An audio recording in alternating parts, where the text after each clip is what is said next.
Ito na nga po pala ang ginawa namin ngayon. Pinapatag lang po kasi ang gawa niyan. Kailangan patagin maigi para maayos yung ng malagkit.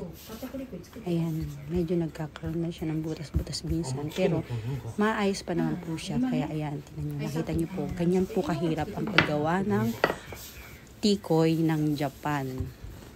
Ang asawa ko hindi naman talaga professional yan. Ang professional talaga dyan yung lolo, yung tatay niya. Lolo ba? Yung lolo. Kaya yan, nakita nyo. Ang hirap niyang paggawa niya kasi talagang kailangan mo siyang ayusin para hindi siya maglobo ng kung ano. Ang lobo ba dyan? Hindi ko rin kasi alam eh. Pero gumawa na rin ako niyan, syempre. Dahil yung buhay pa yung dalawang matanda, ako ang katulong nila Brad pag gumagawa niya. Kaya ako nagtuturo sa asawa ko. Kaya yan. Ang asawa ko ngayon lang yan humawak niyan ganyan eh. Ako talaga ang mahawak dyan. Yung buhay pa yung dalawang matanda. Pero ngayon wala na kasi siya na mismo. Siya gusto kumain yan. Ayan siya ngayon. Tapos pagkatapos niya nga pala, paanohin niya ng isang gabi, patutulugin siya ng isang gabi. Sunod na araw, hiwain mo na siya kasi pag hindi mo siya hiniwa, matigas masyado na siya. Tapos ito, pag niluluto to nga pala, pwede mo siyang iano sa oven toaster.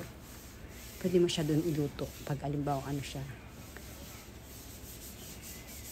Yan.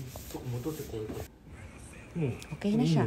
Tapos ililipat na lang siya sa lagayan ng nag-Tupperware na yung talagang lagayan ng pang yung mochi na yung mochi kasi ang tawag dito sa Japan yan eh. Pero sa Chinese, tikoy kung tawagin.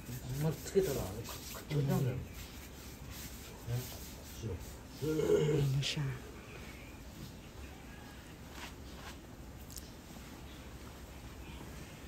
Masyado mo nga ayusin yan. Tsaka nga pala, yung nandiyan na pinapatungan yan.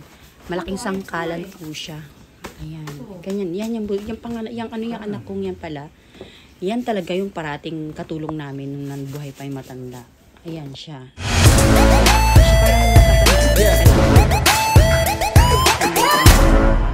Kasi nakikita niya sa lolo niya na kung paano gumawa. Ayan.